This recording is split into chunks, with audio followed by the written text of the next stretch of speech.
Alrighty, let's go ahead and get started. Hey everyone, thank you guys for tuning in.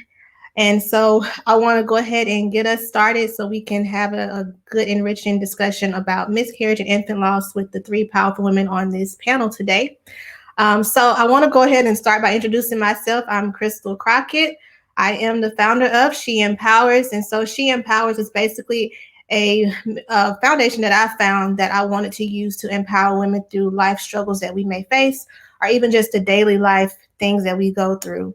And so one of those things that I went through that pretty much pushed me into this was a miscarriage.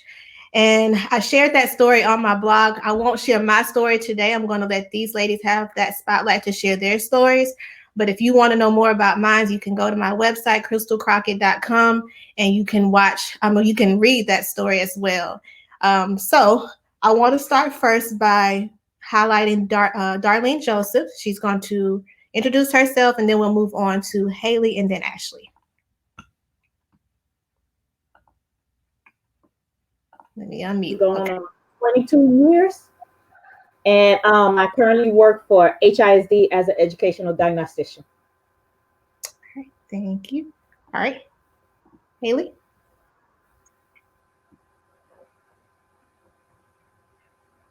Hi, my name is Haley, and I'm a mom of a 4-year-old, and I work to help Black moms who are experiencing postpartum depression. Awesome. Ashley. Hi, my name is Ashley. I'm a mom of 2 boys, and I work at Dunbar Middle School. Okay, so I didn't realize I didn't pretty much tell everyone what I do. Currently, I am an educator in Houston ISD. I used to be in the classroom, but now thankfully I'm out of the classroom and I just work in the student assessment department. Outside of that, I'm jumping into this whole blogging thing and stepping out of my comfort zone and doing this because I really don't like being in the forefront. But God is pushing me out there. So I'm doing this to be obedient. And I'm hoping that today a lot of people are encouraged by their stories. So I want to take it back to Darlene so that she can share her miscarriage stories. And we'll go in that same order of Haley and then Ashley.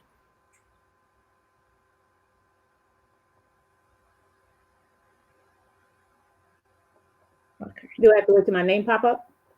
Oh, sorry. There you go. Okay. When I got married in 2000, my husband and I decided then that we wanted to start having children because I was about to be finished with my my master's degrees at TSU.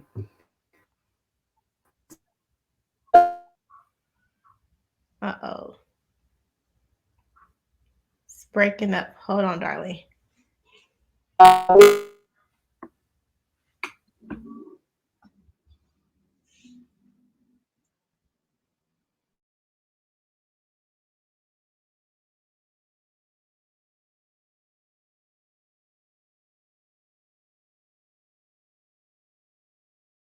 Okay, I'm gonna take it back to, we're gonna take it to Haley and then Darlene will come back because your video, I think the sound just cut off as soon as you started talking.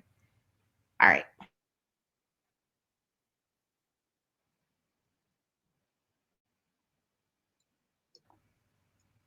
I don't know why it just cut out for Darlene, but I'm assuming that we're just shifting it to me.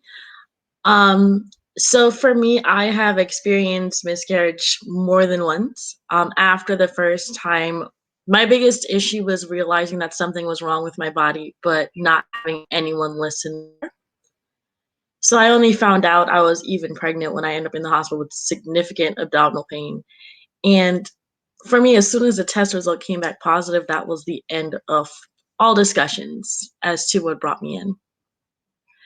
So after they told me that I was pregnant, I went home, and within 2 weeks, everything just went downhill. But all the symptoms that I was displaying, none of them ever went away. After the miscarriage happened, it was realized that I have PCOS and I have endometriosis. So I have a total of 40 cysts on my ovaries, and my uterine tissue grows inside out. So it grows into my muscle tissue, and it just makes it really hard to carry to term. And even with my lovely daughter, who I adore, she was a preemie because of this very issue, and I dealt with it again after her. So it's just something that a lot of women deal with, especially women in our culture. And getting past it was difficult, but I've realized that having the right partner who is supportive that makes a world of difference, or at least for me personally. All right, thank you, Haley. Yeah, we're going to definitely talk more about your story, and especially dealing with those health issues that a lot of women of color experience and that we never talk about. And so it seems like that conversation is kind of like hidden because we're either embarrassed or we just don't really know more about it. And so we just don't know if anybody else is experiencing that. So we definitely want to explore that tonight. So I'm going to take it back to Darlene, so she can share her story.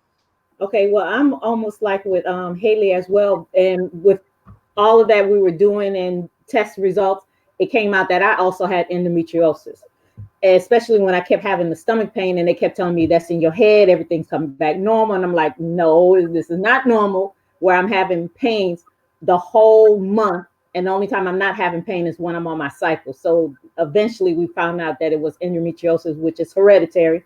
None of my aunts told me they had Oh, man.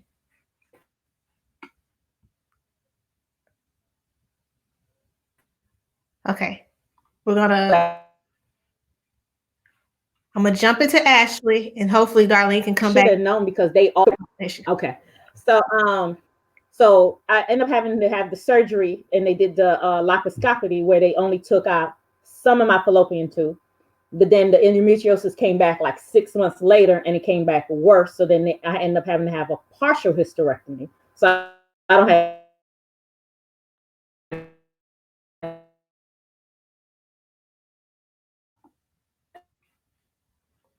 any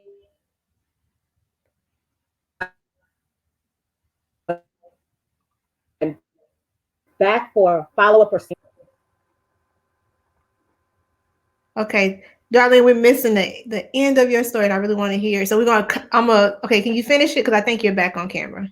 yeah, I'm back. Okay. So they told me that I was pregnant, and I didn't believe it because I've been told up until this point that I wouldn't get pregnant.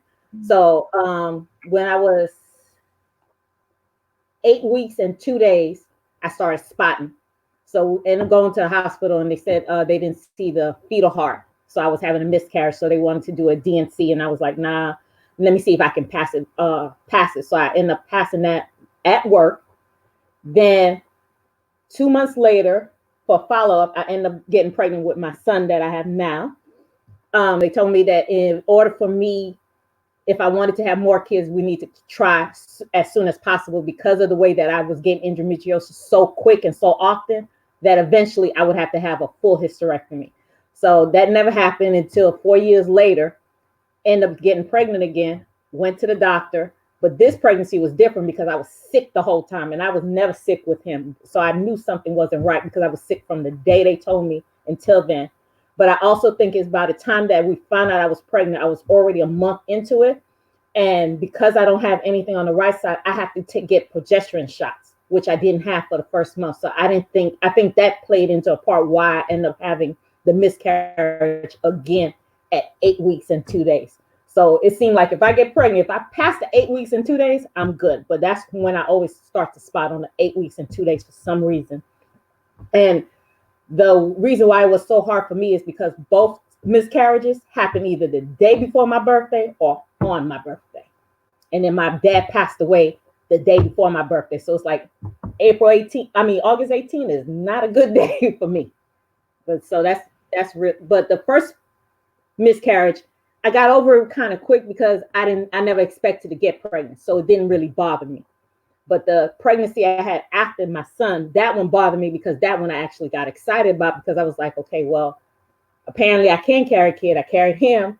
So this one should be okay. And then right at 8 weeks, 2 days, I end up losing that one. So that one bothers me more than the first one did. The first one, I don't really think about the first one at all, to be honest. But that second one, I always think, oh, today, the baby would have been 2 years old.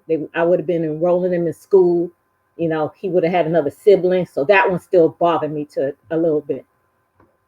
So that's just my story. Still have endometriosis. They told me that endometriosis won't go away until we either go through menopause or when you're pregnant. That's the only time it stops. Yeah. And so I want to talk definitely about dealing with those two different pregnancies, how they both affected you differently, because we have a question about, the emotion of not feeling emotions when you lose a child. And so Okay. I definitely want to talk more about that one. Okay. And so Ashley. My story started with me going to a regular doctor's visit for a regular ultrasound. I had to be, I'm not quite sure the weeks, but I was pretty far along, and the ultrasound tech seemed kind of concerned, and come to find out I end up having a incompetent cervix, which basically means your cervix starts to shorten or thinning out as the baby grows throughout the pregnancy. So at that time it was pretty shortened, and I went into my doctor for another visit, and she pretty much told me, there's really not much we can do. You can do light work. At that time, I worked at a daycare, so it was really no light work that I could do. So I went on as regular. And then at 23 weeks, I went into full blown labor, like contractions, water breaking. It just was the whole nine. So me and my husband, we went to the hospital. I ended up having our son, who we named. His name was Keelan Taylor.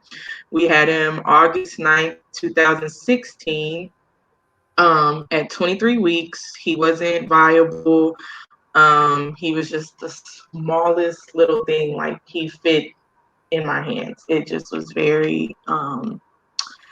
it was really hard. It was our first baby. We had just gotten married 2 months before that. So it was like we were really excited, and then we had this tragic loss of our son.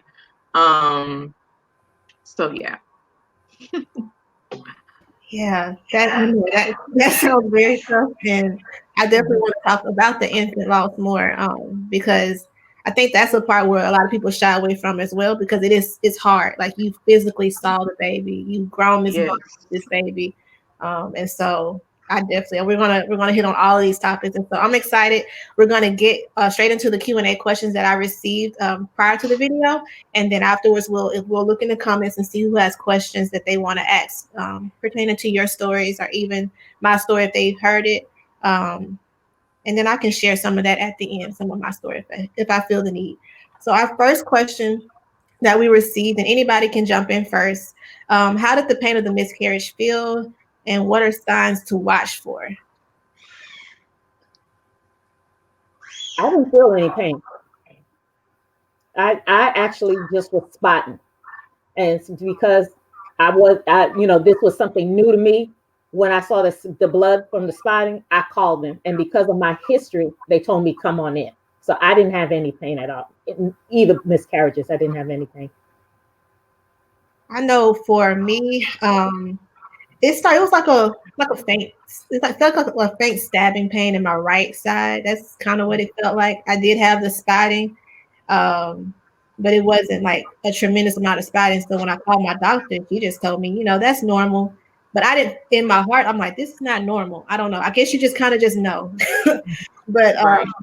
I was like, no, this is not normal. And so she was like, okay, well, just try to come in on this day. But I ended up rushing in another day. I was like, no, I'm going in. You're going to see me on this day.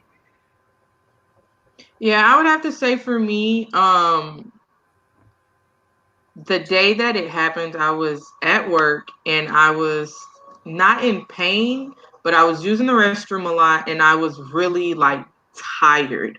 So I got off of work that day and I went home and I laid down, and I remembered it was like 4:45 and I felt like I had gas, like just really bad gas. I mean, I was a first time mom. I really didn't know what labor pains were or what contractions were. It just was kind of like, oh, I have gas. It'll go away. Let me drink some water, some Sprite. It'll go away. And no, they just kept getting stronger and stronger and stronger. And I just kept thinking, I never like put two and two together that I was going into labor. I just thought it was, I don't know why. Now I think about it, I'm like, I don't know why it didn't click to me that I was going into labor. But yeah, so it was just the same as normal, like just contractions as far as pain wise. Signs to watch for, I would just say drowsiness, just being very tired. Mm-hmm. I can say I did have, I used the restroom a lot the day before I realized something was wrong. And I thought, I'm thinking, oh, okay, this is just the normal. You have to use the restroom a lot. Now I look back, Mm-hmm. I never had to use the restroom that much as I did on that day. Yeah. And it's crazy because I was at work and I worked at a daycare and I was going to the restroom like every 10 minutes. And my director was like, okay, you're going to have to stop going to the restroom. Like, I hadn't had nothing to drink. I was with the kids and it was like, I got to go to the restroom. I got to go to the restroom. I'm like, why am I going to the restroom so much? Not knowing, oh, it could have been, the water bag leaking, or was I really peeing, or was it the water? Like, it just was, I was just going to the restroom. Yeah. Okay. Hey, So for me, it was just having both times. So even with finding out what was happening, I only ended up in the hospital because it was just stabbing to the point where I could not stand up straight whatsoever. I was just bent over, and my friend said we're going to the hospital. We went in, found out all of these stuff, and with the most recent one, it was the same thing. So that something was just wrong. And just hearing over and over that, oh, it's just your body adjusting, or oh, it's just growth, that is the most infuriating thing. Yes. Especially because I feel like people treat it as if we can just handle any and everything. Yeah. When we tell you something with our bodies, just listen. And my advice on the sign to watch for a doctor that doesn't listen, Yes. and find one immediately. Or what I Yes. started doing, I told my doctor, can you please write down that you're refusing to listen to me? And when you Yes. remind them that they work for you, everything changes with the attitude and they will do anything you say. Yeah. Or just I call me. believe I'll do it for you. your doctor is very important when it comes to having a baby, because you want them to listen. You want them to be caring as if, like it's your baby too. Like, they have to go through that process with you. They're with you for 9 months. So you want them to care just as much as you care. And when they're nonchalant, like, oh, it's normal. Oh, you can, it's like, no, this is not a normal feeling. This is not, I mean, we're with it every day. We know what's normal and what's not normal. We know period pains and contractions. They're two totally different pains. Yes. Most definitely. One thing I wanted to say too, I forgot. When I was pregnant with my son, I by that time I had already had the partial hysterectomy, so I was on the progesterone and everything. And my doctor actually went on vacation and wouldn't let me go on vacation because I was supposed to go on a cruise. And he called the cruise to make sure I didn't go, because he must have saw on my face I was gonna go anyway. But I started spotting with him as well, and this was at 8 weeks and 2 days. So I called the on-call doctor, and she wanted me to come in. And when I went in there, she was like, "I don't see the heartbeat. I want to do a DNC on you." And this was, I think, 2 or 3 days before Christmas. And I told her, no disrespect to her, but I don't know her. And anybody who's going to do surgery on me is going to be my doctor and my OBGYN, who's only been the ones who have operated on me dealing with the endometriosis. So when he came back from vacation, maybe I think, let's say it was a Tuesday, and he came back that following Monday, I went in because I called him and let him know what's going on. So he said, as soon as I come back in, I want you to come in. And he's like, do you want me to call anything? I said, no, if I have to pass this one, I'll pass it as well. I don't want to do a DNC. Let me see if I can pass it first. So I went there Monday, and he was like, tell me what she said. And I told him, he said, do you see that white dot on this screen? I said, yes. He said, that's the heartbeat. I said, well, he told me she didn't see a heartbeat and wanted to do a DNC. And he was like, no, because of your endometriosis and it's so bad, your thing is always going to be off by 2 weeks. So that whole week I wasn't on the progesterone because I followed what she said, just wouldn't let her operate on me. So I had to come back home, do that, get back on it to bring my levels back up in order to make sure that he survived. Just to have 3 months later to be in a car wreck with an 18-wheeler that T-boned me and threw me into the ditch. Only reason why he survived is because of the previous endometriosis. I had a scar in my stomach and the seatbelt would irritate it. So I always drive with a pillow. To this day, I still drive with a pillow or something between my stomach and the seatbelt. And so when the car hit me and all the glass cut me and everything, he was protected because all the glass fell on the pillow. So while I was all cut up, just my stomach was protected because of the pillow. So I almost didn't have him as well, especially if I listened to that on-call doctor. So that was something too. And then with the car accident, so when we get there and my husband was like, oh, just panicking, I said, I know we having this baby. I said, almost had a DNC in a car wreck. I said, God is not taking this one from us. So I was never worried about him. And to now he's 9 years old, about to turn 10, but act like he's 40, So I just wanted to bring that up too. So I almost had 3 miscarriages, but by the grace of God, I like you said, I didn't listen to her. I went with my heart and I told her, no, I don't want you to touch me. And I'm glad I did, because if I let her touch me and do the DMC, I would have never known that I had a viable child, because I would listen to what she said, but I went with my heart and said, no, I don't want you to touch me until I want my doctor to touch me, not you. And I'm glad I did that. Yeah. Also, once I found out, and he told me, go tell her that she will no longer be your OBGYN. And I said, no, because then I'll be in the jail, because I'm going to beat her ass. So I'm not going to do that. So I waited till I left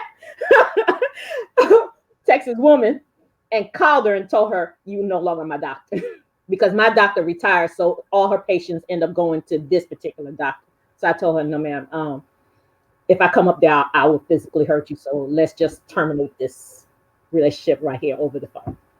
And I think that's like very important, is to make sure that we let the doctor know that they work for us and that we're not doing them a favor. Yeah. Like Haley said, let them know, hey, I need you to write down that you're not listening to me, so that you can document that I told you what was wrong with me and you refused to listen. And so what I definitely want to do at the end, I want us to shout out who our OBs are now, because the OB doctor I have now is phenomenal. And I definitely want to make sure that we can give these doctors that are great the recognition they deserve, so that if someone is looking for OBGYN, they can find somebody that's good for them. So we can do that at the end, so we can get that information out to everyone. So our next question, did you have thoughts of feeling inferior as a woman? If so, how did you overcome that? I'll go first, and then I can be through talking. I definitely felt inferior as a woman. It made me feel like, okay, what's wrong with me, or what did I do wrong? And especially afterwards, like it happened in the summertime, so I wasn't around pregnant people. I didn't really see anybody. I was kind of at home, so I was able to deal with it by myself. But then I had to go to work, probably like 4 weeks after dealing with it. And when I get to my new school that I'm at, half the school is pregnant, literally. And I'm just like, what in the world? So I'm looking at pregnant bellies everywhere. And I'm like, God, why would you do this to me? Like, what I just experienced. And you're going to put me around women that are like about to pop any day now. And then it's like I started having friends that ended up pregnant. I'm just like, okay, everybody's around. I'm happy for everybody. But at the same time, it makes me feel like, well, what did I do wrong? So I blame myself like a lot. I tried to figure it out, because I knew that day, like that month in June, I had did some painting around the house. I was like, well, maybe I inhaled the paint and maybe that killed the paint. I don't know. Like I had all these thoughts. So I had to like find out a reason of what made me have a miscarriage. But overcoming it came with time. And I think it just came with just that peace of mind of just knowing like I can't control it. And I guess it really that I didn't overcome it until I conceived again, because then I realized, okay, there's nothing wrong with me. Maybe God was protecting me. Maybe that child would have a deformity or disability that we couldn't handle, that would be too much, or that would not allow the child to survive anyway. So I had to, ration with myself that it's okay. You didn't do anything wrong. It was a part of the process. And so it took a while though. Yeah. Same thing with you. Same thing. I felt inferior too, especially I come from a large family. And so all of my sisters and brothers had 4 kids. One sister had 6 kids. So everybody had a bunch of kids. And then my parent had 10 brothers. My mom had 10 brothers and sisters. My father had 10 brothers and sisters. So we come from a large family. And here I am, can't get pregnant. And I'm like, did I, because I always said I wanted to finish my degree first before I got pregnant. So I made sure I used protection, did all of that. And I'm like, did I do something? I should, maybe I was too busy trying to accomplish this, and I messed up my time frame, my clock. Then found out with the endometriosis, and that just made it worse. So I told myself, if I ever get a child and I have a girl, I said, I'm gonna be that parent. As soon as you finish high school, I need you to drop 1 or 2 babies. Don't be like your mama, But I had I had problems with it, and every now and then it bothers me because I still deal with the endometriosis, and sometimes I have to remind my husband because the doctors, and my mom all thought it was in my head, and when I finally got a diagnosis, it's almost was like I told you so. It wasn't in my head. I'm in pain to the point that I was wearing heating pads while at work and gave myself second and third degree burn from the heating pad because that was the only thing that would stop the pain, because I got tired of taking 800 milligram Tylenol, being prescribed Vicodin to stop the pain while I'm trying to teach in the classroom. And I taught special ed. So I'm sitting here trying to teach special ed, and I'm basically doped up to say just to get through the day, So sometimes it still bothers me, but it's not as bad as it was in the beginning.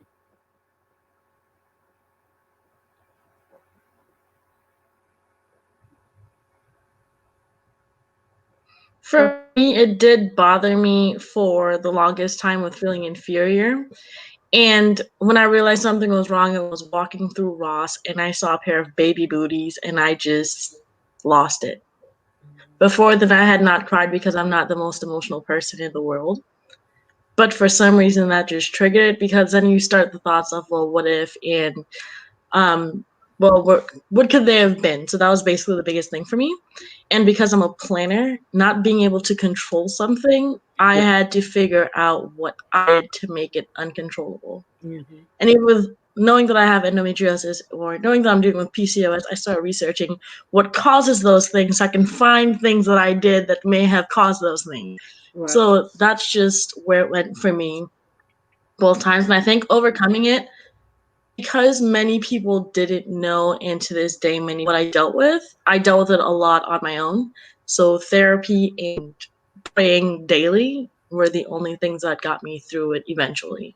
Mm-hmm. And knowing that everything happens for a reason and seeing how it helps me help women now, just throwing myself into things that allowed me to help people helped a ton. And shifting my perspective was the biggest thing with overcoming, just realizing that some things just happen and there's nothing you can do whatsoever. That takes a lot off your shoulders. And then just reminding myself daily that it does not make me inferior. It's just life sometimes. And then just write yourself daily notes like I do, because I'm excessive. Can you do me a favor before Ashley goes? Haley, can you describe what PCOS is and, those signs that you experience? Because I think a lot of, I didn't know about it until I experienced miscarriage, and I was trying to find ways of what caused it. Yeah, so polycystic ovarian syndrome, that's what PCOS is. And it's just when you have cysts or fluid-filled sacs that grow on your ovaries. So for me, I have 40 that can be counted. That's without the ones that can be on the back of my ovaries that no one can see, because I refuse to consent to surgery. I just don't want it. I don't want to deal with it whatsoever. And they say that it can be caused by hormone imbalances, but it also causes hormone imbalances. So for me, one day after the miscarriage, my cycle started. Did not end for 372 days. It just kept going every single day for over a year. And even with that, 3 doctors told me, this is normal. It'll stop. Wow. It did not stop whatsoever until I needed 2 blood transfusions. Mm-hmm. So it just goes back to listening to your body and then just fighting for it. So I just kept switching doctors. I do not care. I will switch to your partner and tell you that I did it. I do not care whatsoever. I've done that too. But just the biggest sign to look for is irregular periods. Mm-hmm. So for me, having one for an entire year told me something was wrong. And also just the pain, the fatigue. 1 month, I randomly gained 20 pounds in 1 month alone, and that's something else that it causes. Also, my hair came out in handfuls. Thank God for 4C hair because no one could tell that my hair came out in handfuls. So it's just different things that it does to your body. I never dealt with the acne, but I know a lot of people have, and it made me irritable. So I could go from being the most peaceful person to just wanting to lose it in a split second. And it wasn't because I was mad. It was just all of my chemicals were all over the place. And I know a lot of people use birth control, and I think it's responsible. Birth control makes it worse because of the synthetic hormones. They put me on 2 types of birth control every day to get the bleeding under control, did not tell me it aggravates it. So it actually doubled the number of cysts that I had. So you just have to be careful. Wow. No cure, but we'll find one eventually. Oh my gosh. Okay, Ashley. Okay. I would say feeling inferior when I had to go back to work right after. I was the lead infant teacher. So I was in the infant room, and my first day back, we had got a baby boy. And I couldn't hold him. I didn't want to touch him. Like the mom was trying to give him to me, and I was like, I'm sorry, you're gonna have to give him to my co-teacher because I just can't hold him right now. And for a while, like I discriminated against baby boys in my room because I didn't want to connect with them because of my loss. Now I'm fine, but because of course I have my 2 boys now, which I have my rainbow baby, and I'll talk about that for just a little bit. After I had my miscarriage, 3 months later, to the day that I was supposed to have my first son, I found out that I was pregnant with my son, Kingston. And we went to the doctor. Long story short, we went to the doctor, and we found out that Kingston, was going to be born on the day that we had our first son. And me and my husband, we were like, are you serious? Like, what's the date? And it's a boy? Like, it was just like God had his way of like playing with us. We were like, you've got to be kidding me. We were just so in shock. But long story short, that's how to put that in there. But how I overcame that, I would say my husband, he was really, very supportive. And just pushing me to keep going, to keep fighting. We could always, have another one or try again. And, I wasn't really for it. Of course, in the beginning, it was like, no, I don't want no more. He was our baby. Like, it, all miscarriages are bad and infant loss is bad. But when it's a boy and you name it and you hold it, it's just like it's just bad. And I didn't want to leave the hospital. Like I felt like I was leaving him there and then having to talk about like, well, are we gonna have a funeral for it? Like, being married, we were only married for a month, 2 months. Newlyweds having to discuss funerals for our baby, that was a journey in itself. We made it through 4 years in June, and we just keep rocking.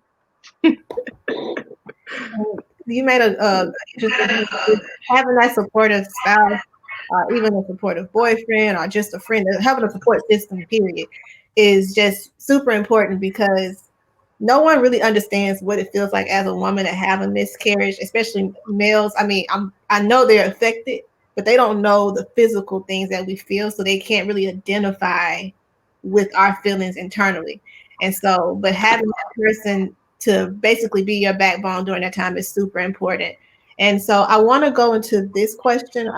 Did your trust in God change? And if it did, how did it get restored? because I think after experiencing a miscarriage, you do tend to question God. It's kind of natural just to say why God, or to like start doubting things in your faith. And so, what are your experiences with your trust in God? How did that affect your relationship with Him, and how did you restore yourself, or how did you allow God to restore you? Well, when it happened, I stopped going to church. I wouldn't go in the building. I just stopped. I was like, I'm done. I was like, I'm not an evil person. I know I'm not the best person in the world, but I try to do right. And for you to take me through all this endometriosis, all these surgeries, get pregnant, have the miscarriage, I was like, I'm done. So I think it got restored after I had my son, because then I was like, okay, it's not his fault. Like she said, things happen. And I was the same way too. I didn't want to be around babies. And I was the type of aunt that the kids always came to me around that time. I didn't want to be around any kids. I didn't want to be reminded. I'm in the classroom teaching, and I didn't want them touching me, and they could pick up on that because I was that type of teacher. I'm hugging you. I always told them, I'm your mom, I'm your daddy, I'm whatever you needed me to be from 8:30 to 3:00. After 3:00, you go back to your parent. But while you in this room, I'm your mama, I'm your daddy, I'm this, I'm that. So I just stopped going to church. I just stopped going cold turkey. Mm-hmm. Then I started watching church on TV, and I think that slowly brought me back to it. And then, now I'm back in it. But that time I just stopped. You couldn't talk to me about God. You couldn't, because everybody was like, oh, it just wasn't in his plan. I'm like, I'm sick of it. It's every time I do it right, here comes something else. I'm tired of all these trials and tribulations. He needs to go work with somebody else. Leave me alone, Yeah. I did not want to hear that. Like, my mom was like, Ashley, just pray. Like, I don't want to pray. Like, that's not gonna help me right now. Like, you didn't want to hear no positive. You didn't want no positive vibes. It was like, okay, kind of let me mourn. Let me be sad. Like, this happened to me. Let me deal with it how I want to deal with it. I don't want to know what cry. Like, you don't want to hear in that moment. You don't want to hear that. Like, you don't want to hear it's gonna be okay. You don't want to hear, it's a part of life. Like, that's not what you want to hear in that moment. You're in I know for me, I even told my mom, I was like, I don't want to hear that. Like, just let me be. But at the same time, I understood I needed to hear those things. Even though I may have not been listening, I heard them and I took them in, and I used them when I wanted to use them. I'm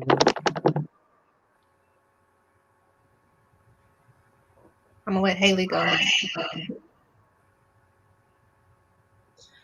For me, it never really changed simply because I was raised in a house where the church was literally downstairs. So it's just been drilled into me for so long. I did start asking questions, but my trust never wavered. I mean, I would have times where I would just get angry and scream and yell, but there was never a loss in trust. For me, it was the opposite, where church helped. So it was the one place I could go, or the only type of people I can be around and feel okay. So for me, it became a safe haven of sorts. So there was no, I did ask questions like, why would you let this happen? What was the point of even letting me know? Why would you even bring me here? But I was never the person who believed that I can't ask God questions. He made me knowing I ask a ton of questions, so he knew this was coming when he made me. So just being who I am and just knowing my faith, that trust couldn't go anywhere, because I've always believed that everything happens for a reason. And even though I hate that Hallmark statement, aggravates my soul, just of that and remind myself of who he is, that it's not over until it works out. For me, that brought me peace. So I just knew it couldn't be the end because it had not worked out yet. That's really powerful. It's not over because it's not worked out yet. I think like you, Haley, Okay, the first day I ran from God. I was like, I'm going to get in the bed and I'm going to put the covers over my head and I'm going to cry myself to sleep the entire day. Like, I don't want to talk to anybody. I don't want to look at a Bible. I don't want to do any of that. But like, I guess God would not let me rest.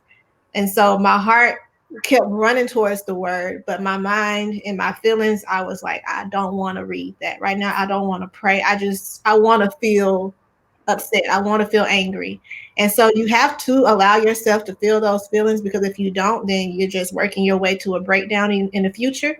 But then you also have to realize that you have to find your peace and your hope in something. And so that something was God for me. And that's when I went to my Bible app and I was just like, I looked up everything that had to do with miscarriages or losing somebody. And I just looked at everybody's stories in the Bible and how they handle it.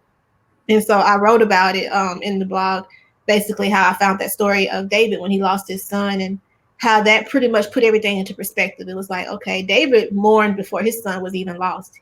And he worshiped when his son did pass away. And so I was like, okay, well, if David can worship in the midst of it, why can't I? And so I had to force myself into that mindset, because it wasn't easy.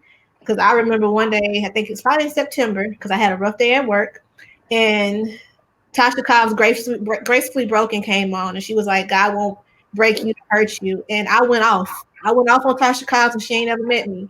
And I was just like, I don't understand, because I feel broken. I feel hurt. I feel like, God, you did all of this stuff to me. And now I'm still here with the broken pieces. There's nothing fixing me. Like, what am I supposed to do with this? And so that's when I started writing to myself. I just had to write all my feelings out and get everything out. But I think it was a mixture of both. Like, I ran, but then I realized, okay, I'm not going to get the restoration I need if I just keep running. I got to run towards Christ. And that's what we're supposed to do anyways. In the midst of any situation, always run towards him. But it's hard when you're going through it, because you want to be angry. You want to just do the opposite of what you think you should be doing, because it's like, okay, if I was doing this and a bad outcome came, well, maybe I should do the opposite. I don't know. So yeah, that's pretty much how it worked out for me. But thankfully it did get restored. And so I feel like we're all restored women on this panel, because if we weren't, we wouldn't be smiling right now, and we wouldn't be sharing this story. So God definitely worked everything out. So Haley, I think I think that story, that chapter in our book is closed. But It needs to be, because he and I had a long talk and we understand this not gonna work anymore, Lord. Don't do this again, that's what I told please. God. Please don't. I told God when I conceived again, okay, Don't do this. Like, let's move to the next lesson. right. I was like, I wasn't sharing that we was pregnant until every time. I was like, all right, I got that one, Lord. All right. So our next question, I hear you. I want to go to, trying to make sure I pick the best question for us. So this one go back to Darlene. I think she can answer it best. Is it normal not to feel sad about losing an unborn child? I thought it was normal because I got over it so quick that everybody was scared. They were like, what's wrong with her? Is she okay? And this is my husband too, my mom and all that. Are you okay? I'm like, I'm fine. They're like, you not sad? I'm like, no. For some reason, I just wasn't. And I think it's because I was still in shock that I actually even got pregnant. So I didn't even have time to process that I was pregnant. And then I lost it. So I remember telling my husband, I said, well, they told me I never could have kids. You said you didn't want kids. So, hey, so that was my attitude. So, but him, and then they were saying, oh, okay, we don't feel a heartbeat. That bothered me. And I'm like, okay, what's going on? So when they went in, I told the doctor, I said, I'm gonna tell you now, if you have to go in there, I want you to take everything out. So I told him to give me a hysterectomy, and he wouldn't do it. And he's like, because you're too young and we have to get your husband permission. I'm like, that's not his body. I'm telling you, take it out. I said, because I'm not going to go through this again. Take it out. So the second, when I was supposedly going through a miscarriage the second time, that one bothered me, because this one, I was happy for it. I was ready for it. The first one, it was a surprise. So by the time before I even got over the surprise, I ended up having a miscarriage. So I think that's why that one didn't bother me. But the second one did, because I was excited, because I'm like, okay, I had the miscarriage, had the rainbow baby. Oh, we good. It's not gonna happen again, you know. And boom, right at 8 weeks, 2 days, here we go again, you know. So that one bothered me, and I can be honest to say that one still bothers me because that one I was actually excited about. I'm like, he's gonna have somebody with him. He's not gonna be an only child. Because one day he broke my heart when he was like, "Why don't I have a brother and sister like all my other cousins? I want a brother and sister." And he just broke out crying. It took me almost 2 hours to calm him down. He and I think he knew I had the miscarriage because we didn't tell him I was pregnant, but I heard him telling his cousin that I was going to have a brother or sister, but I don't have one anymore. And I'm like, how he knew? Because we didn't tell him. But somehow he knew I had a miscarriage. I don't think he know what it is, but somehow he knew. So the second one still bothers me. The first one, like I said, I just didn't know, and I didn't get excited about it. And by the time I think I would have got excited, I already had the miscarriage. So that's why the first one didn't bother me. And I think I had a range of emotions because the initial impact, I was hurt and I cried and I was angry and all of those different emotions. And then I think after getting into the swing of work, I think work became a distraction for me. And so I was feel myself not feeling the impact of that loss. I was kind of okay because I was kind of like, okay, well, now we're going to try again. So all my attention went to trying again and just being all I can be at work until one day my students were like, I bet she never wants to have kids because of us. And that's what broke me. I was on my lunch break in my classroom crying because I'm just like, they don't even know what I went through. And I thought I was over those emotions, but came back. So it's totally normal to, I think, experience not feeling sad and then feeling completely upset and just lost for words and just want to break down every day. Like no one can really tell you how to grieve your unborn child, because a loss is a loss. And you have to go through it how you want to or how you need to. Haley or Ashley? So for me, it was a range as well. My bad. So first time I was just devastated from day one, but then I was fine, and then I was devastated. So like with Christal, it was a range. The second time around, I was fine until I was working with another mom, just helping her deal with a lot of stuff. And she's like, well, since I'm having one, you should have one so our kids can grow up together. And even though I had never told anyone what happened except for my partner, to me, that was just a gut punch. I get so aggravated when people tell women you should do this or you should have a baby because you don't know what has happened. But that was just a gut punch for me because then it makes you wonder, like, well, it would have worked out that way. Or they're like, well, Leah would be fine if you just get a sibling, or she'll be so much happier if you give her a sibling. And sometimes I wish people just stop talking because then it's just like you're stabbing that wound over and over again. So you do so much healing and then someone says one thing or one trigger happens and it's like now you got to do all of this over again.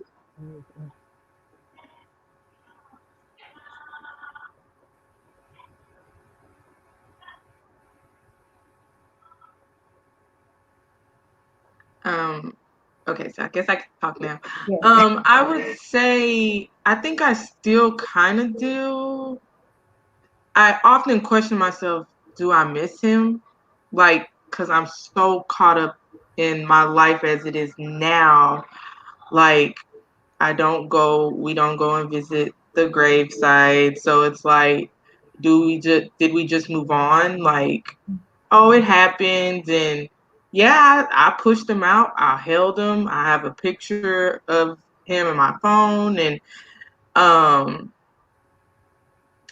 sometimes I feel like, dang, am I even a good mom? Because, like, sometimes I don't think about it, but then I have my moments like, oh, I'll be scrolling through social media and you'll see where people be like, oh, my preemie was born at 23 weeks. And I just get so angry. Like, well, the doctor wasn't able to help me help my baby. Like, lucky you. But then I look at the bright side of the kids I have now and just kind of like try not to dwell on it because a part of me is still like angry about it. And then sometimes I try to forget about it. So I'm like still juggling after 4 years. And I think it's a process because I had a moment on Mother's Day. Like I didn't know Mother's Day would be, because I guess I didn't anticipate it because I'm pregnant now, and I wasn't thinking about that child that I lost, and so when Mother's Day rolled around, and I'm like, wait a minute, I don't want to be alone. Like I'm scared. Like I don't know why I'm scared, but I was scared on Mother's Day. I was like, I didn't want to be alone. I wanted to be around people, and so it was like all those emotions came back because I kept thinking I was supposed to have this child March 15th. March 15th rolled around and I'm like, I'm pregnant, but I'm thinking I should have this child with me on this day. Right. And so Mother's Day hit me harder than I even anticipated. I didn't even anticipate it. Honestly, I woke up that morning and like the world was on my shoulders. And it was a day, like it was it was a rough day. But it's like a roller coaster. And I don't think like we'll ever get over it because like we have feelings and I think it just comes back in waves. And so it's a process. I don't think you're a bad mother just because you're living life and you have things going on every day. And so easy to forget because even the people that we lost in our lives, like grandparents or anything, it may not be an everyday thought, but we think about them, and when we do, we feel those emotions. Yeah. I wish that person was here. And so I think that's how it is for that unborn child. Like I'm sad one day and then other days I'm on top of the world. Yeah, especially when you like think about the due dates. Like dang, I was supposed to have him on this day, or dang, it was supposed to be his birthday. Like, oh, he would have been 4 this year coming, in December, or, just different things like that. I know dates are still like real big to me. Is when I think about him the most. Like December 9th was his due date, but I had him August 9th. So even August 9th is a time that I think about him because that's when I had him. And then December 9th is like, oh, well, this is when I should have had him. So it's kind of like both of those days, I just think about him like really hard. Yeah. That happens to me too. Because the second miscarriage, he or she would have been born on the 15th, which would have been a couple of days after my husband's birthday. And my son is born a couple of days before my birthday. So I was like, oh, okay, we both gonna have kids around our birthdays. So every time it's his birthday, I think about that. And one thing I noticed, the app where it tells you, oh, okay, your baby is this many days, weeks, and it will look like this. I when I was pregnant with the third child, I didn't turn that off until his actual due date. So every morning I kept seeing he or she would have been this. You would have been in your third trimester, you 10 days from your due date. So it wasn't until the day after the due date before I actually turned the app off. Yeah. So yeah, that first one, And I'm gonna be honest, I rarely even think about the first one, and I'm more on the second one than the first one. It's just, But no, I mean, I would probably feel the same way. Yeah, my husband, the first one hit my husband the hardest. He was more upset about it than I was, and that's why everybody was shocked because they were like, "Why is it bothering you?" I'm sorry, but it's not. And really, to this day, it still doesn't really bother me. I just always tell people, yeah, I had a miscarriage before him, but that first one really doesn't bother me. And I don't feel bad about it. And I don't feel like it makes me less of a person. I just really don't think about the first one. I have a little thing on my charm bracelet that is a onesie, and it has his, that birthday on there, and then the second one birthday on it as well. But whenever I really think of the miscarriage, for some reason, it's always the second one I gravitate to more than the first one. Mm-hmm. And do you guys find, I guess, like, well, I just lost my thought. I just had it, it just went away. Oh gosh, I'm gonna go give it to Haley. That way, hopefully, I can think about it again.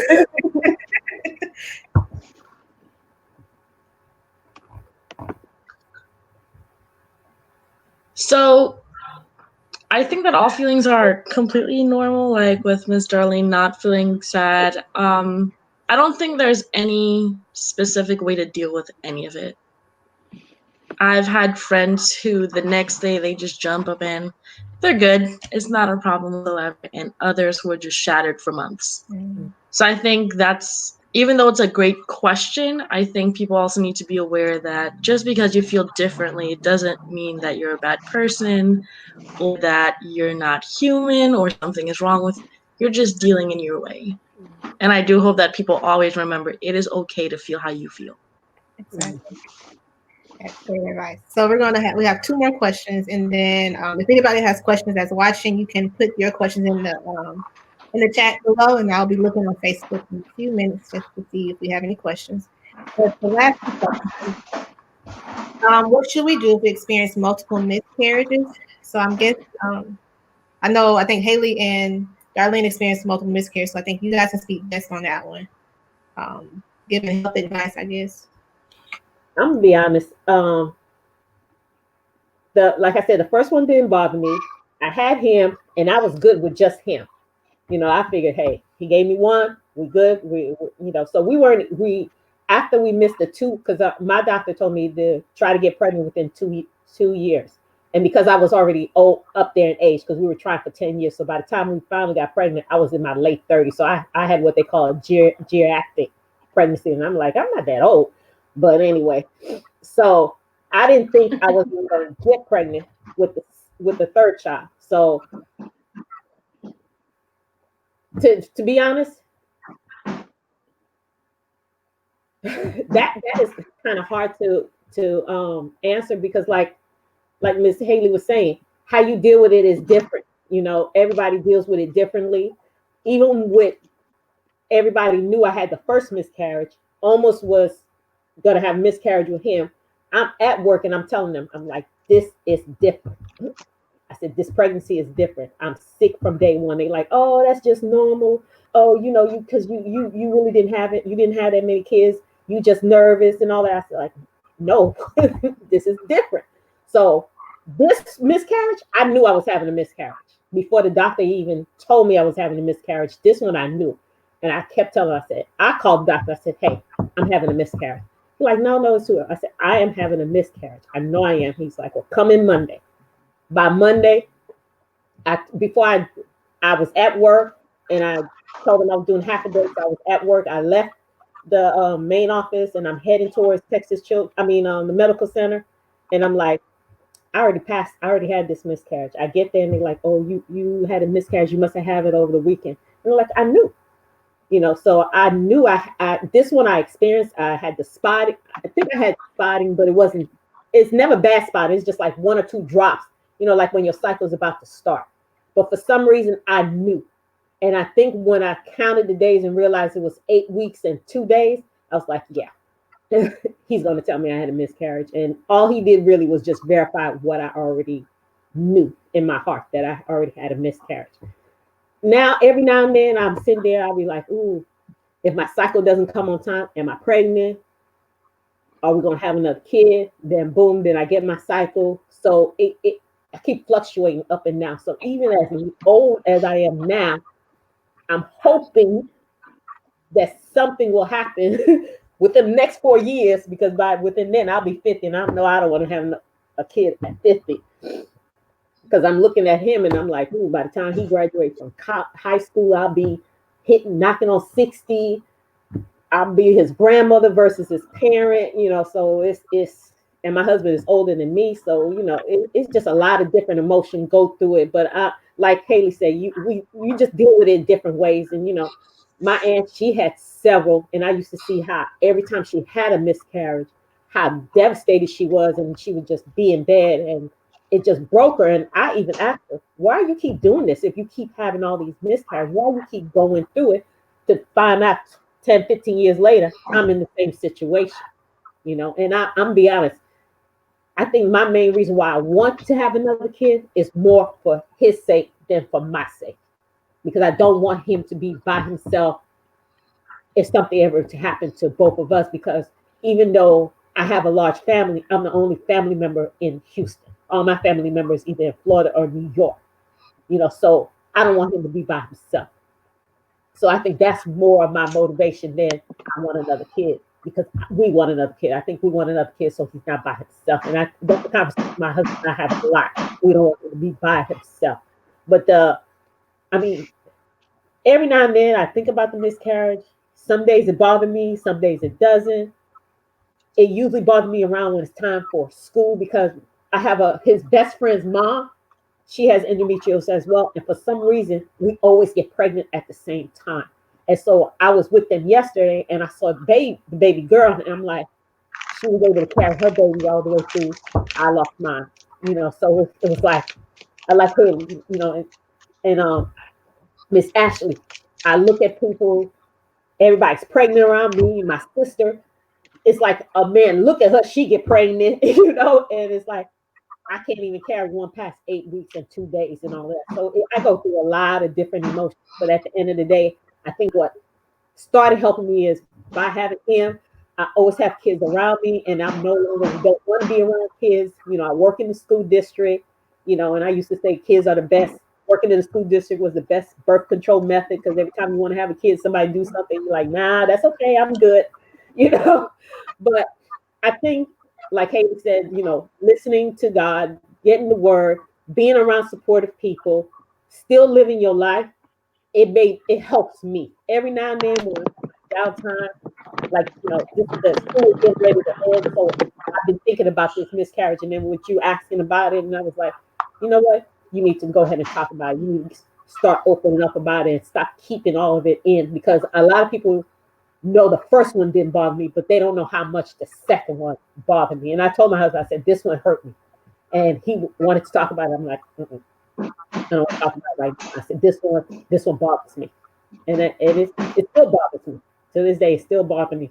Because I'm like, this baby would have been going into kindergarten right now. You and your baby brother or sister would have been in the same school. I'd be dropping both of you off at school, wouldn't be having to pay daycare, so learning how to swim with you while you at swim lessons. So that one still bothers me to this day. So everybody's experience is different. Some will bother you, some won't. Some days you got some good days, you got some bad days. And this week was a bad day for me with the second one. And I think it still is, because like I said, school's closing down. So I'm thinking of awards, report card, learning your alphabets, learning the numbers, doing the things that I did with him, with this child, and all that. So it still bothers me. Yeah.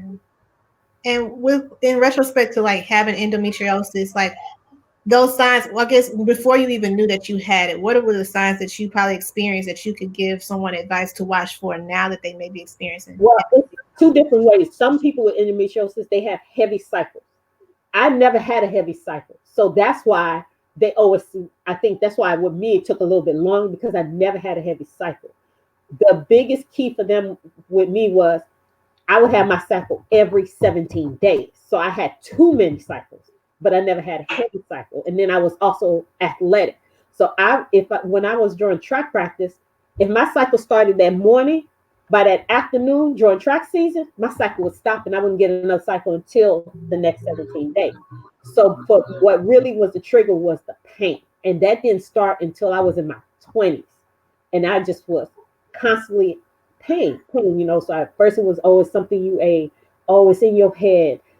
It can't be that bad. And I'm like with Miss Haley, I'll be in the classroom teaching, and all of a sudden I'm double over in pain because it just would hit me.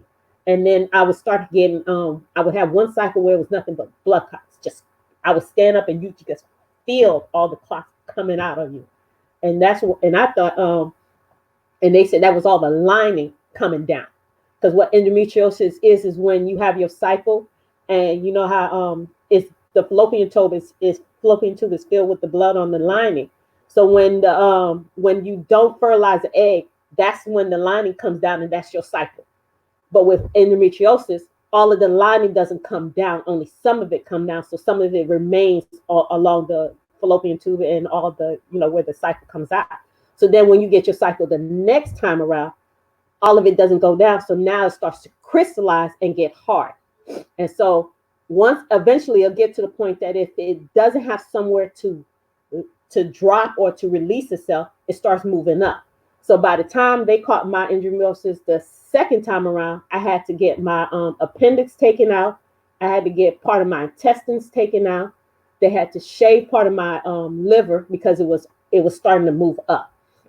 And they had to do something else. Oh, I had to have a bowel reconstruction surgery. So they had to cut part of my intestine and sew it back together. I was in surgery for 9 hours, and I had 3 different doctors because each, the different parts that it affected. And because we already had the surgery scheduled for the Wednesday before Thanksgiving, when they realized my appendix was about to burst, and they were like, my doctor was like, I don't want to operate you on your appendix, and you having this operation in 2 weeks. So every Monday I would have to go to Women's Hospital to get checked to make sure my appendix didn't burst. I'm sitting still at work trying to teach, worrying about my appendix bursting, checking my temperature, So it was just a lot. It was just too much. But that's what endometriosis is. So for a lot of people, it's different. But the one thing that's always the same is the abdominal pain. Everybody has the abdominal pain, and it's unexplainable abdominal pain, and it's usually get worse as you get closer to your cycle. Mm. Yeah. That's good. Mm-hmm. Okay. Haley, with experiencing multiple miscarriages, what are those signs that you would tell someone to watch for, or that they definitely need to seek, a health professional to maybe look at maybe infertility treatments or things like that? The biggest thing to look for is that literally anything that doesn't feel normal. If you're not used to being dizzy and feeling dizzy, find out why. If you're not used to pain and now you're having it, find out why. Even if you think it might be in your head or it's not a big deal, it never hurts to ask. And just remind yourself, your insurance or you are paying these people out of pocket. Make them do the work. And if you're wanting to try later and they don't give you a reason for your miscarriages, find a way to dig into the reason. Because sometimes it happens spontaneously, sometimes there's a reason behind it. So no one wanted to tell me about the endometriosis until I kept nagging. And if you're not comfortable asking those doubts, the easiest thing to do would be find a doula or an advocate. They are happy to do you. Mm-hmm. Now, got pregnant, not trying, I still have a doula who is one, and I'm going to see my OB. She is right there with me. She does it with me, and if I'm not asking questions or asserting myself enough, she has to inform me because I do want more children in the future. So I would say dig into your family history, dig into your own history, ask for the ultrasounds. If they're not willing to do extra ultrasounds, there are clinics you can call, and I can give you guys information for it. They are free, and they will do it for you. And you don't need a reason. Just ask for it. So the biggest thing, if you have multiple, find out what is causing all of them and what you can do to help your chances in the future so you don't keep going through it. Mm-hmm. Okay. After the live, I'm going to have Haley text me that information, and then I'm going to put it in the description of our doctors and the resources that are out there for us to use, and also put them on the website as well so that people can access those at any time. So Ashley, did you have anything to add to that one?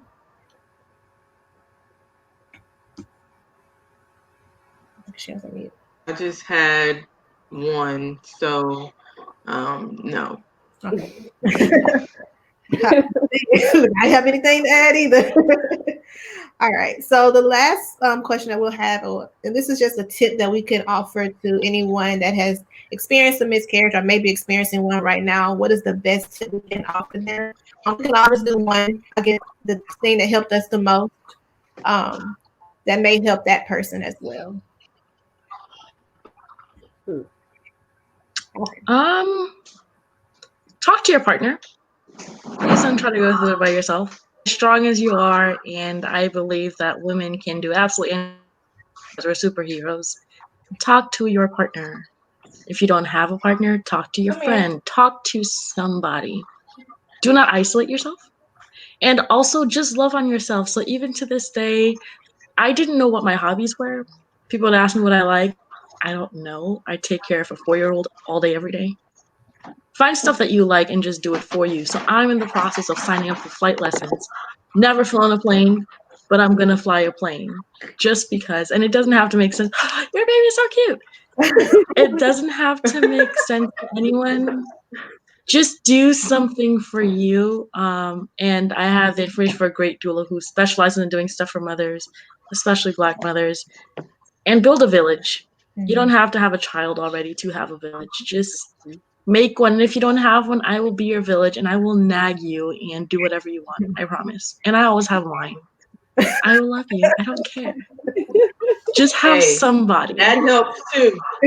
That helps. Prayer and wine. Prayer wine. Exactly. But seriously, just not going through it by yourself is my biggest suggestion. Do not do that to yourself. Yeah.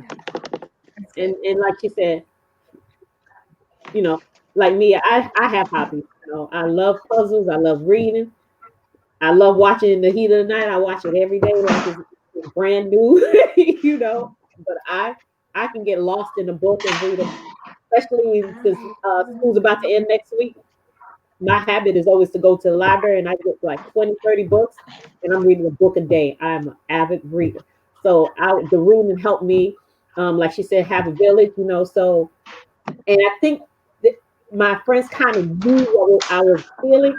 So every time I look, oh, so and so said they want to come spend some time with you. I'm like, nah, I don't want to be bothered with kids right now. Then they would put the kids on the phone. Auntie, when are we gonna do this? Why are you not coming to pick us up anymore? So they kind of guilt me into being involved with the kids again. And then before I knew it, I looked up and I had stuff. I was doing stuff with the kids, and several months passed by before I realized that I went through the whole time and wasn't feeling bad about it.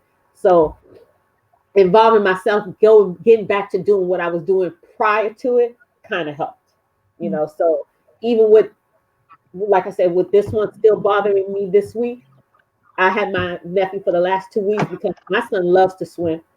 We go to the water park every year.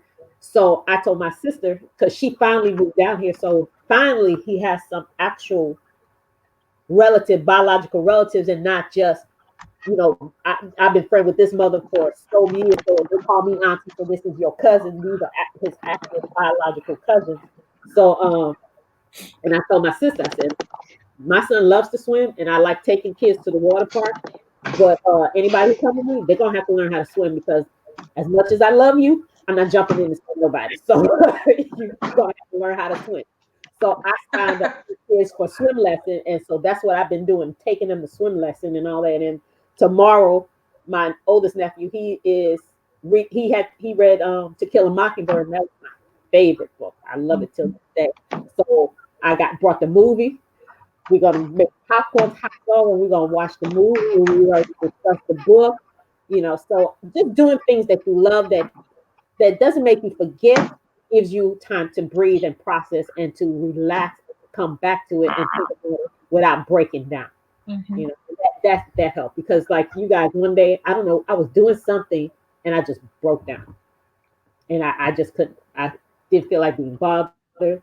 And I ate gummy bears. So that's my other thing. I'll eat gummy bears all day. So, and I got my son hooked up on that now too. So it some days out of nowhere, you just going about your business and something will trigger it. Yeah. Something will remind you.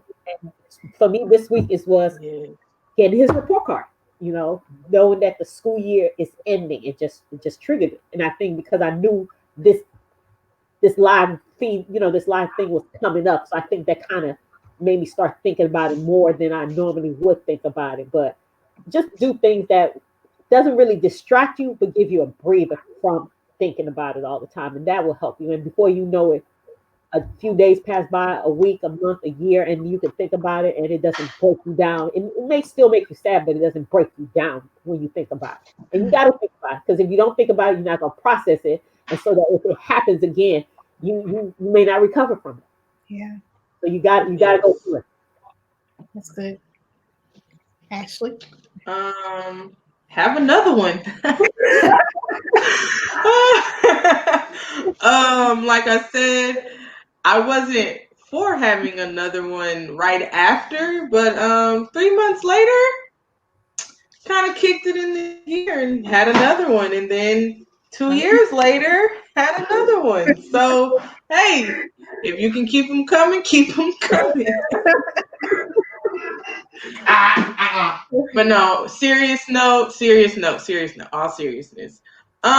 Just keep pushing. That is my tip. Keep people around you. I know, like she said, she pushed people away. She didn't want to be around kids. She just wanted to just bump kids. Didn't want to be around them. So I would just say keep people around you, keep your village around you. Um, and just keep on pushing. Um, so I guess I would say to find purpose in your pain. Um, because you don't want to just experience something and let it be in vain. And I guess that was my prayer the whole time. I was like, God, you gotta let me find purpose in this because I can't go through this and then never do anything with this pain and just go through it and nobody's impacted. Like I feel like anytime you experience something, somebody else should be encouraged by your pain. And so I was like, well, how am I going to do that? I didn't know that this would happen today. Like back in September, all I knew is that okay, I need to pray. I know these women can pray. Let's come together. Let's just do nothing but pray together. And from that moment, a whole thing was birthed. And so I found purpose in my pain, and I think that's important because in my purpose, I'm using one of my gifts that I really don't utilize, and that's writing. And I guess I can encourage people through my writing. I always had a gift for it, but I never utilized it. I'm like, I usually write just to write a paper for school, turn it in, and I'm done. But now I'm realizing I can do more with that than just using it to get an education. I can actually use it to impact somebody else. And so, whether that's 2 people in the world or 200 people, I know it's always a purpose for anything that you go through. So, just pray on, why did you have to go through what you went through? Not that you're trying to badger God to, act like you are God and you trying to figure out why he did what he did. You just want to know what is your purpose in this experience. So that is my advice. We can go ahead and end it here. What we can do is share our doctors right quick, and I'm still going to put that information in the description bar after we log out. You guys can message it to me, and that way you can find these doctors. Probably got a child, huh? Let me see. So I can start with my doctor. I have Dr. Faith Ahuba. She's in Memorial Herman Kingwood area. She's very, very nice and caring, very attentive. She's actually pregnant right now, so I don't know how long she'll actually be working. I just found out she was pregnant when she showed up to my appointment last week, and I was like, wait, you look like me. So, but yeah, so she's really good though. So I will put her information in the description bar after this live is over. Ashley, who's your doctor if you wish to share? During my pregnancies, I have 2 doctors. I have my OBGYN, who's Dr. Demerson. She's in the Clear Lake area. And then I have Dr. Rowe. He is my high-risk doctor because I have to go to 2 doctors every week. And I have to get the progesterone shot like Miss Darlene. I also have to have a small procedure at 13 weeks, which is I have to get a cerclage at 13 weeks every pregnancy. And side note, no sexual intercourse the whole pregnancy after 13 weeks. So we have, so those are my doctors. All right, Darlene, we can go to you. Well, my doctors are a little bit different because, like Ashley, I was considered high risk. So, and also because of my endometriosis, and it was so bad, so I actually had an endometriosis doctor, OBGYN. That's all he specializes in is pregnancy with endometriosis. So that was Dr. Mangle and Dr. Robert Mangle, and he's in the Women's Center, Fannin Building in the Women's Center. My regular OBGYN is Dr. Burkett. He's also in the Women's Center. So after I pass the 3 months, which is considered the safe zone, then I go back to Dr. Burkett. And then my endometriosis OBGYN is Dr. Elisa Oti. And she used to be in the medical center. Now she's just down the street on Gemini. And So I have 2 endometriosis specialists, and then I just have the regular OBGYN, but they all associate with Kelsey in the medical center. My current OB is Talia Crawford. She just let me know she's retiring and moving to Ohio, which makes me really sad because I told her she had to deliver all of my future children because she refused to give me a hysterectomy. She said I would sue her one day. I had a doctor when I delivered my daughter at Clear Lake. I will get that information to you. Hide from that doctor. Missed all signs, and on the day I had my daughter, because I went into delivery, I went into labor 3 times with her. All 3 times it was dismissed until it was almost too late. When I had her, he forgot he was my doctor. Even though he saw me 2 days prior. Aggravated my soul. Never came into the room to apologize. I'll get that information, run away because I heard that I'm not the only one it's happened to. They will just forget that you're their patient and now you're with a stranger during that very private moment. But Talia Crawford and anyone at the Women's Hospital so far, in her group, they have been fantastic. Also, I have a doula for whenever I decide to take this journey again, and I'm not doing it in the hospital. So there's that. I want to hit on that right quick because we didn't talk about midwives and doulas, and I meant to bring that up because I wanted to get a midwife for this pregnancy, but with the insurance cost and all that stuff, and I was switching jobs, so that didn't work out. But anyways, with the doula situation, Do you still want to? I got you. Well, at this point, I don't know. I got 6 weeks to go. I'm just trying to make it. But with the doula, like, how did you find your doula? How do you find someone that you trust? Did you do consultations before, or did you interview different doulas? And how did that work out? So for Bree, I met her in acting class when we were both at UHD. That was how I met her. She's always been into working with children, but she made the switch to being a doula about 3 years ago. And just seeing how passionate she is about advocating, especially for Black mothers who aren't listened to with our mortality rate being so high. I'm just seeing how driven she is. That is what drove me to reach out to her. And she's fantastic. So what I love about her is she doesn't charge mothers. What she does is she gives them a form and you fill it out. And she advocates with the state to get them to kick in because they have different groups that will actually cover the cost for you. And it's not coming from the government. So she gets paid. She will come to your house and do the cooking. She'll play with your child. She'll do whatever it takes. So for me, it was just seeing that her ideals matched up with mine. That was the biggest thing with getting me to trust her and just who texts about nonsense, just to build that trust and build that friendship. So even at this point, not pregnant, I let her know when I am, you'll be the first to know because we're doing this. So just find someone that you trust and they're out there and there are ways to get it where you are not paying for it. And even though she's a doula, with Christal, you delivering in a hospital or however you choose to deliver, if you're wanting to or if anyone is wanting to, they will come to the hospital with you just to be a support system and make sure that what your plan is still being followed through when you're in pain and you're screaming at the world. Just making sure that you're not being ignored. Yes, definitely pass that information on so I can post that as well. We're gonna have all these resources for these ladies out here. Got so you. Go through this alone, and we can actually go through it knowledgeable. And so, with that, we're just gonna go ahead and end. I thank everyone for tuning in. Oh, I'm sorry. I see Darlene has her finger up. Let me see.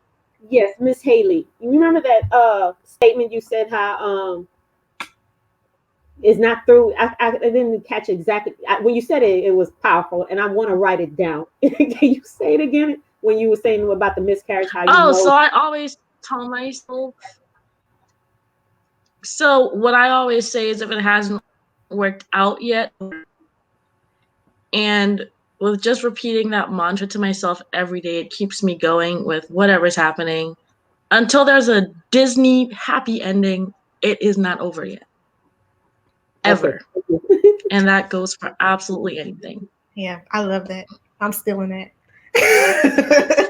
Yeah, that's why I'm writing it down. It. I didn't trademark it. You're good. But yes, I thank you ladies for being a part of this tonight. It took a lot of courage for everybody to do this. We were all nervous and probably still are at this moment, and even afterwards when other people are rewatching it, we will be. Because we're in a vulnerable state. A lot of ladies don't share their stories because of fear or embarrassment. And so for you guys to do this, you really stood out. You stepped, I can't get the words out. You stepped out of your comfort zone And so God is going to reward you for, just impacting other people through your story. So don't think what you did tonight was in vain. You definitely did a lot for someone else. So again, thanks everyone else for watching. The replay will be on christalcrockett.com. And I'll have those resources posted for the OB doctors and the doula when I get that information. So hopefully by the end of the night, I can have it up, and I'll make sure that I also post it in a Google Doc for other people to access later. All right. You want us to just email it to you? Yeah, you can email it to Awesome. and then I'll have that for them. All right. So I'll see everyone else later. Ladies, y'all stay. Okay. And Christal, I'm so happy you did this. It is so necessary. Oh. Thank y'all. I just thank y'all for being a part. Look, Bye, guys. All right.